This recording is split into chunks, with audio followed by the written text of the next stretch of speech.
Yeah, just before I start, just a quick happy Father's Day to those fathers in the room and those watching. We get one day a year, so let's celebrate ourselves. Yeah, it's for us as an organization, Los Angeles Football Club. It's a pleasure to be a part of the Club World Cup, especially in our own country. And it was, for us, a little more exciting 2 weeks ago with the play-in, getting the last ticket available for this tournament. But it's an honor to be here, an honor to play all the teams we get to play, at least the ones we're guaranteed to play in our group. And I think for us as an organization and us as a league, it's really important that this isn't just something we're here for the experience. We want to maximize our potential, maximize the success that will be possible. What exactly that will be, I'll tell you in about 10 days. Let's start right here.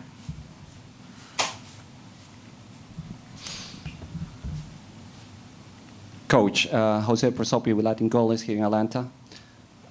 Coach, what are your expectations for tomorrow's game? Seems the hardest team on the group. What are your expectations? No, I expected an excellent opponent, a confident opponent who's come off of a pretty good season and a trophy at a European competition. And so it's a team full of talent and individual players, but also with a clear idea how to play. And we'll have our hands full for sure, but as always, we'll have our solutions. And it's really important, I think, for our group tomorrow to come into the game well and have a good start to the game. We'll go right here in the front row. Ben Jacobs from TalkSport in the UK. Can you just talk a little bit about the unique challenge of that playoff last minute in the context of this tournament? $9.5 million at stake. You win it, you then suddenly have to leave LA and play your games where Lyon were originally scheduled to take place. How, of course, exciting, but also challenging has this whirlwind experience been?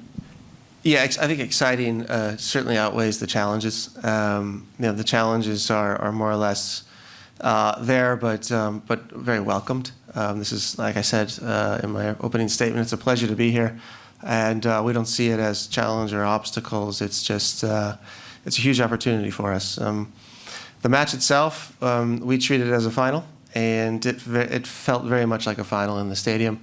Half the stadium was yellow, probably a little more. The other half in black, and it was an amazing atmosphere at BMO, both on and off the field. I think both teams gave it their all. It was an intense match, certainly a match that had more intensity than any MLS match I've ever seen, and so it was quite competitive. I think it gave our players a taste of what's coming their way tomorrow, and furthermore in the rest of our group. And so it was a good preparation, certainly for this tournament. And to have it all kind of unfold in 2 weeks, and prior to that match, I think we'd heard about a month in advance that's maybe on the table, maybe not. And so it's been quite exciting for our club, but now to be here in our 8th year of existence is pretty special, and I think it speaks volume about how we work at LAFC. Right there, yep. Hi, Coach. Andrew Dillon from the Sun newspaper in London. I just wonder if you could, do you think it's healthy for one of the drivers of this competition is to try and bring clubs together from various levels. Do you think it's healthy for a competition that one team gets beaten 10-0 in its first game against one of the great sides of Europe? Is that healthy for a competition like this? Well, I think we should all, and primarily the journalists, should at the end of the competition state your opinions on these matters. I'm focused at LAFC's objective in this tournament, and frankly, the work we have ahead of us tomorrow night against Chelsea. Go right there in the middle.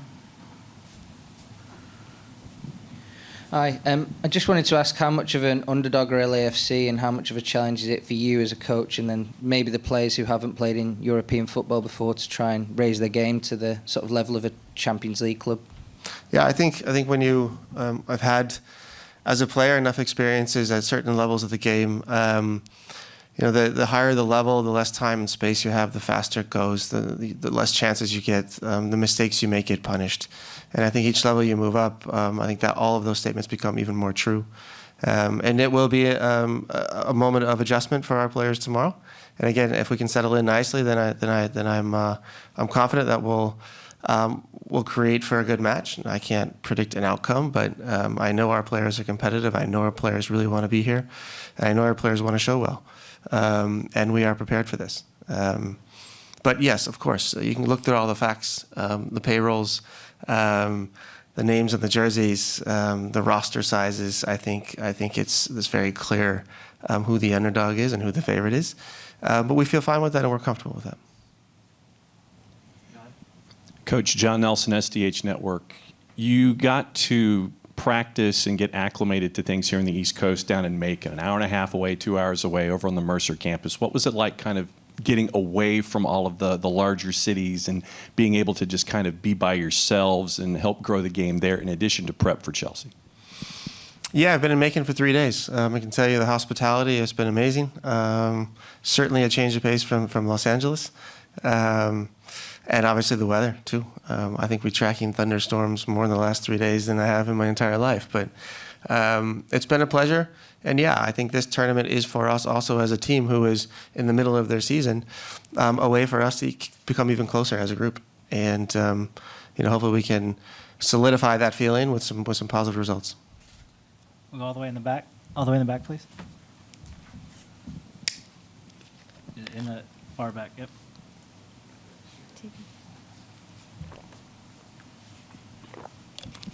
Thank you.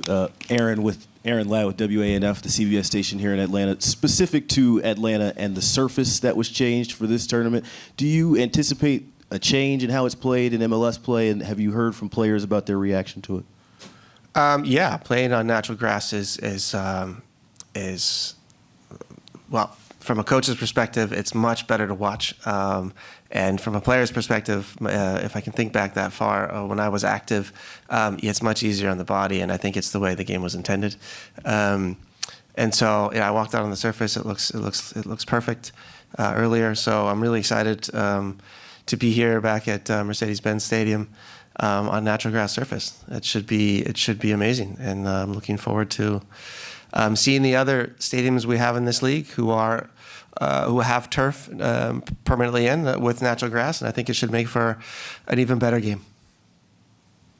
Go ahead, right there, in the middle. Peter Lennox from FIFA.com. Can I ask, Coach, in terms of your squad, have you got any fresh injury concerns? And, how's the squad shaping up ahead of such a huge moment for the club? Yeah, I just got a text from our medical department. Who'd have thought? Everybody's healthy before this game. So no injuries, no nicks, nothing. Everybody's healthy, not even a slight cold. So everybody wants to be a part of it. Yeah, and we are 100% healthy right now, which makes it also great for everyone to get this experience. Go ahead, right there. It's Kaveh Solokol from Sky Sports in the UK. You've got two World Cup winners in your squad who also both played in the Premier League. What do they bring to your squad, and how do they help the development of the younger players? Yeah, both of them bring leadership, also by doing and not just in words. But I think this year the players have had more of an ear for both of them, and those two have also had a voice. Describing speed of play, describing how certain teams, more specifically Chelsea, plays, the players they have, what to look out for. And so, yeah, both have an important role, not just on the field for us with their abilities, first and foremost, but secondly, as leaders and experienced players to pass those on to the next generation. And so I think they've done an excellent job this week, like they have all season. And working with them has been a delight. Both are here for the right reasons. Both would want to stay competitive but enjoy their football at the same time, and we can provide that at LAFC. Right there. Oh, sorry. No, that guy, right? Yeah. Hi, Jacob Steinberg from The Guardian. Chelsea have had a long, hard season in Premier League and in Europe. They've had players away on international duty. Do you hope that they're maybe just feeling a bit of fatigue, and there's suggestions that some of the players might prefer to be on holiday than here? Do you hope that those things might maybe play into your hand, work for you? I've learned when you start hoping as a coach, you're doomed. It's kind of the beginning of the end. So we try not to hope, we prepare, and have plans for everything that can come our way. I am not in control of the opponent. I'm only in control of somewhat of control of my team, but I'm only in control of what I can control, and that is for tomorrow is the starting lineup. A few last words, some changes during the game, and some in some real-time corrections. But no, I mean, for our expectations are that Chelsea is at full strength and full speed, and that's what we prepared for. All right, we'll go back here. Hi, Steve. I wanted to ask, what do you think the appetite is from the American fans for these games and for this game? Do you think it's going to prove popular, this tournament in America, or do you think it's more of a case of kind of growing the game and it will build more slowly? The appetite for international football in our country is there, 100%. And I think from what I've seen already in the last couple of days, the organization and the logistics have been spot on. And I've been a part of some World Cups as a player, and FIFA does an amazing job. And so I'm confident that this tournament will also be an amazing event for all of the fans around the world, and more specifically the American fans. Just saw the game earlier, PSG Atletico, and there was a full Rose Bowl. And so that's a good sign for what's to come.